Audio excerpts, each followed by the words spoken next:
Hey guys, my name is Joey Thomas, entrepreneur and small business educator here with 17 Hats. And today in our series of A Business of One, we have Laurie Johnson. What's going on, Laurie?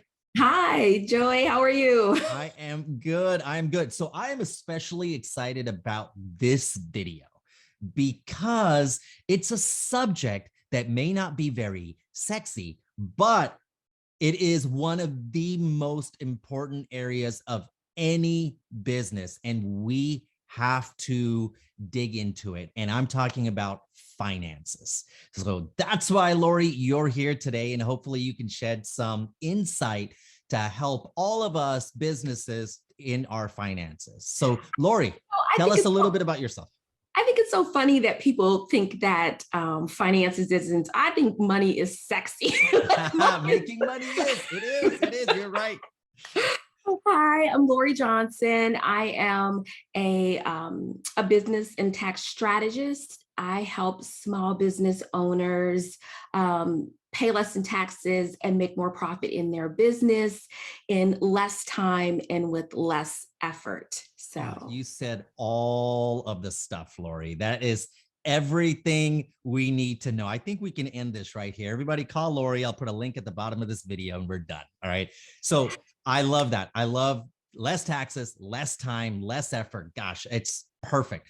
No, so I will say, after talking to hundreds of new business owners who are trying to do this thing alone, many solo business owners go from working a full-time job for somebody else, and then they just jump into running a business. And I will tell you that this is an area where no one is prepared. There's not really a whole lot of classes out there, not a lot of YouTube out there of how to do this. So tell me, Laurie, for new business owners, when they first come in, what is just simply some of the first things that they should start thinking about or really putting their hands to?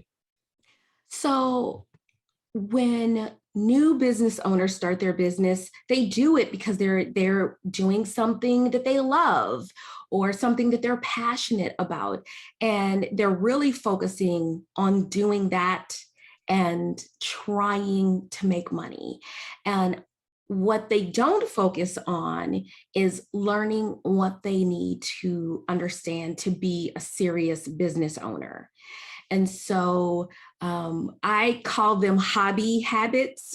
When new business owners go into business, they might do a bunch of networking or go to a bunch of, do a bunch of YouTube videos or go to a bunch of, free webinars. And what they don't realize is that the things that threaten their business and the things that threaten their business hobbies, they're totally not even aware of, and they're all in the financial parts of their business. So getting that crucial, foundational information about their business finances is crucial in that first 1 to 3 years. Yeah, it's so true. And unfortunately, there are some staggering numbers in the creative industry, especially 80 to 90% of new businesses are shutting down in the first 5 years. There's only one reason to shut down: not making enough money, we're not saving enough money, or we go into too much debt, right? And so it's always going to be money related.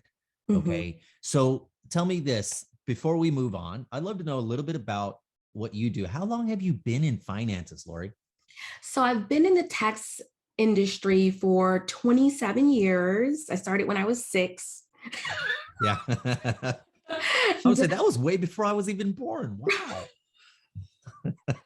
And then I became a personal and business financial specialist about 8 years ago. Okay. In my own business. And so you are a business of one, and I know you have a small team that helps you with different things. Tell me about your journey though. Even though you were in the tax space, right, and you're going into business on your own, what did you learn about yourself in those very first few years when it came to finances? You know, it's so interesting that I had worked with business owners. I had done business taxes. I knew accounting. But what I was surprised to realize is how much I didn't know about business finances Mhm. and creating a business budget. You know, we think about our personal budget, but I really didn't know how to go about creating a business budget. So I wasn't, um, there are so many things in business that you can spend on. I mean, you can throw money on the wall like it's spaghetti. And Mhm. so trying to figure out what my skills are, what my needs are, what I should be spending money on, and Mhm. how to budget for that. Oh, that one got me for a little while there. I actually had to, speak to my own personal financial coach for a while there. And it's so funny because I have a background in personal financial therapy. And so it's kind of the same concept. And it's amazing how sometimes it doesn't click as it is in regards to business. So it's the same kind of concepts, a lot more details that you have to be aware of. But once you get that basic information, it makes you so much more savvy in business and with taxes. So it's crucial. Yeah, that's such a good point, just having a business budget, right? Because there's a lot of tools out there like Mint and a few other tools that help you look at your money from your personal standpoint. And anything that's budget related business related, just seems so complicated that it's daunting to get that going when you're just trying to serve your clients well. But here's the thing, you might be serving your clients well, but we're ultimately not serving ourselves well by doing that, right? So what are some things to simplify this at the very beginning for those that are listening who are just about to take the leap into a full-time business, or maybe in their first year just getting their feet grounded? What are some simple steps they can take to work towards an actual budget? Yes. So I it's amazing how long a business will go without accounting. I bookkeeping is basic. You start a business, you start your business bookkeeping with some software. And so I work with like the at tax time, the shoe boxes and the spreadsheets. If you are serious in business, if you are not a hobby, that's one of their hobby habits, you right, is Yeah. not being serious about your accounting. Once you get your numbers in an accounting system, it produces financial statements like your profit and loss statements, so you can have a good look at your expenses and the categories that you're spending in. And then creating a budget becomes so much simpler. Yeah. And so an accounting system really is, some bookkeeping really is your first step. Mhm. Okay. And so we'll get to that. I would love to know how you organize everything, especially from the beginning. Like, do we need a big, all-inclusive soft piece of software, or are there other ways that we can do that? But I do have a question for you. What if you could just pinpoint an area in business that people tend to overspend in? What would that be? What's an area that we need to pay attention to? Maybe one or two things that we need to pay So attention to. it really is depending on the type of business that you're in. Creatives tend to spend on those creative things in their business. Photographers are all into their equipment, right? And other creatives, they're into their creative stuff. Some industries, like business coaches, they will spend a lot on coaching for themselves. I mean, it's amazing. And um, the shiny pennies is what I call them. The things that are so shiny, it's like you're going to get this and magically start making six figures in your business by next week. Yeah. So it's all of the programs and things that business owners think will help. But without some intentional spending in your business, you don't actually know what will help and what won't. That's right. So, like I said, I really had to take stock of my skills and what I needed to obtain, the skills that I needed to acquire in order to be a well-rounded business owner. Yeah. And if you are a solopreneur and you're going into it alone, you're wearing all hats. And so you do have to get a little bit familiar with everything before you get to the level where you're bringing on people and you can share some of the load. Yeah. You know, I try to have a thought, you know, when it comes to business spending. You know, you're right. In creative businesses, it's so easy to really focus so much on the creativity side. What does it take to build my product or offer my service? And so we do keep to do that because that's something that we can control, because we can't always control the outcome, but we can control what we put into it. So we feel that the more that we invest in ourselves in that way, the better the outcome would be, which is not, it isn't a one-to-one relationship, is it?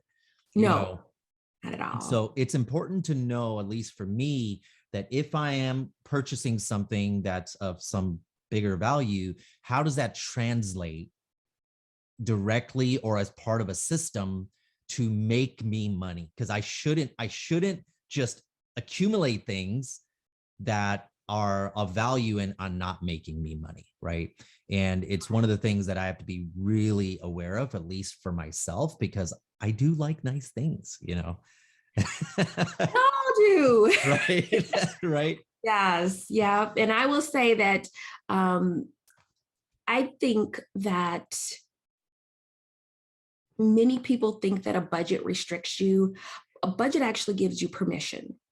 When you have a budget, it gives you, you know the numbers already. So if it's something that you need in your business and you can fit it in it is such an easy yes, right? If you can fit those amounts in your budget. So that is a great point. A budget gives you permission. You don't have to have the anxiety or the guilt around spending, right? And so now another area that you know, you say it's a sexy subject, so let's talk taxes, right? Who doesn't love taxes, right? And so do you find that that's one of the areas that people running their business on their own tend to stumble in? If so, what are some threats, you know, to business when it comes to taxes? So many business owners aren't aware of this. It hasn't become glaringly obvious yet, but the IRS really loves to audit small businesses. And it started a few years back. The IRS, they offloaded collections. They don't do them in-house anymore. They're done by third party, and that frees up staff for more audits and more reviews. And they hired like 2,200 auditors like in the last year or so. And they have said that they're going to start auditing small business owners. And one, I think, misconception that people have about the IRS is they think that the IRS is out to get you. They're not out to get you, they're out to get your money. And they want you to do well. They want you to make lots of profit because they want to tax that profit, right? Yeah. So they have actually 9 factors that they put out for small business owners that does a couple things. It is what they use when they're looking at a small business to determine if that business is really trying to make a profit, if that business owner's intent is to make a profit, or if it's kind of a hobby for them. And now, if you are a hobby owner, you are not allowed to take any deductions. So 0 expenses on your income. You have to declare all of your income, take no expenses. That is a huge hit that can mean thousands, tens of thousands of more dollars in taxes. And so being aware of these 9 factors that the IRS looks at when they look at small business owners is crucial. The second thing that it does for you is it gives you a clear guideline as to exactly what you need to do to be more profitable in business, because that's their goal. And so there are 3 specific factors that I think are crucial for small business. And I think that a business management platform like 17 Hats that they can use to maintain and document that they are in compliance with those factors. And the Awesome. first one, sorry. Yeah, no, that's great. That's great. I love that. Because I was just going to ask you if we can, hear a few of those, because I'm sure everybody listening is like, tell me, I'm probably doing 11 of the 9. So go ahead. So go ahead and share that with us. And you said that we can track some of this in 17 Hats. Yes. All okay, 3 awesome. of the factors that I'm going to bring up, right. You definitely can track in 17 Hats, and I'll tell you exactly how. Great. So the first is operating in a business-like manner and maintaining complete and accurate books and records.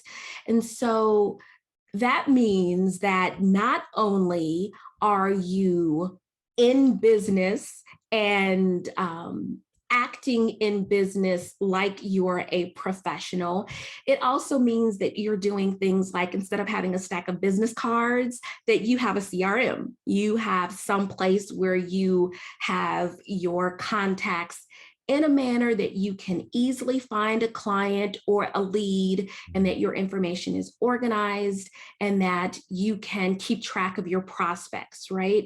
And so that's, of course, we know, totally easy in 17 Hats.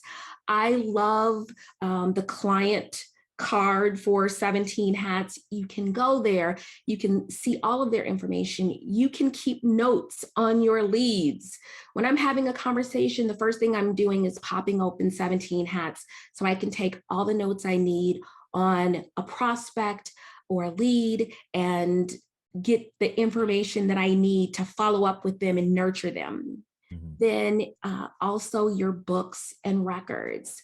Bookkeeping. When you're in business from 1 to 3 years, there is such a tendency to not think that you should use an accounting software.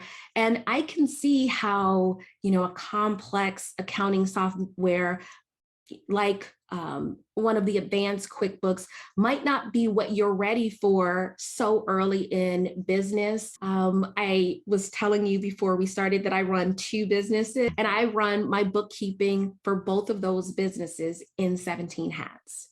Oh, great. Yes, absolutely. And so it is so easy to categorize my expenses and to produce my profit and loss statement and use that for my budgeting. And 17 Hats makes it so easy and makes it customizable. And so it's just so quick and simple to make sure that you're in compliance with that first factor of being business-like. And,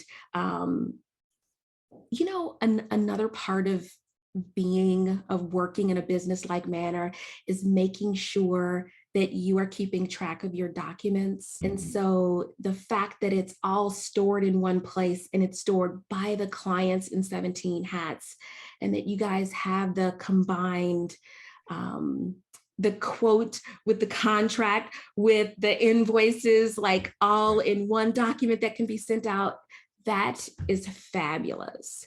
And so just one factor that the IRS looks at, and then what is that? Contacts, leads, bookkeeping, documents, 4 features that 17 Hats have that can help you maintain just one factor that the IRS is looking for. That's fantastic. So, that's such a good point. The fact that with 17 Hats, we already need a CRM, need something to manage all of our clients, to do some automations, workflows, and not a lot of CRMs out there will combine all of these features. You know, I love the scheduling feature because it integrates right into my contacts, right? As soon as the lead comes in, plus that quote invoice contract feature. It's nice that it keeps it all together, but this is one area that I don't know that a lot of people use. And you're saying we probably should be using this in a more refined manner, right? And that way we know what's, you know, what's coming in and what's going out. That's fantastic. So, you know, in talking about all of this and still hearing all of this, it sounds, especially if you're overwhelmed in business right now, there's a lot going on. What can we do to, is it difficult to get started, you know, putting that stuff into 17 hats to be able to track it? What's a simple way to get started? Is there one area in 17 hats that we have to pay attention to? I would think that, I think the hardest part is just getting started. Yeah. Right. So I looked at lots of business management platforms. And for me, 17 Hats was a platform that was easy to understand. It's easy to explain. Once you start getting your contacts in, which is quick and simple to do, then getting started, most people have those documents that they send out, and they have their fulfillment letters, the letters that they send out to their clients. Most business owners have those already, and it's simply getting them into 17 Hats and getting things automated. And once you get that up and running, you really are on a roll. I mean, you multiply yourself pretty quickly after that. And, you know, actually, as I'm thinking of it, that actually plays into the second factor that the IRS looks at, which is time and effort. They expect you to put time and effort into the activities to prove that you're trying to be profitable. And so 17 Hats, that is using their calendars to show that, hey, I have bookings, you know, scheduling your appointments, using your workflow automations, using your lead capture forms, all of the things that says, hey, I am allowing the system to do these lower level tasks so that I can focus my time on the higher level tasks that actually brings in the money. That's fantastic, Laurie. You know, it all reads as professionalism to me. You know, when we start doing these things and our clients get an idea that we're organized, and they know where their documents are, it just comes off as being a professional. And at the end of the day, to grow from day one to year one to, you know, the first decade in business, we have to maintain a level of professionalism. And from what you're telling me here is that, you know, let's take this financial side of things seriously. It's not just about making money. It's keeping track of it, organizing it, budgeting it. That's fantastic. And so, you know, I love all of this. I think this is going to help people a lot and really at least trigger someone listening right now to say, hey, you know what? I got to get my act in order. We're halfway through 2022.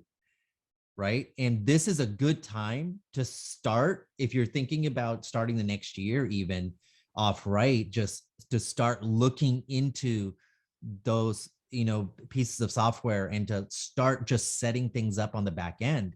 And I noticed that one area that people never really know where to begin, right? What do I do first? What do I do first? And I would say in 17 Hats, there's a back end where you put in your documents and your products. For those who are selling products, it's important to put those in first individually.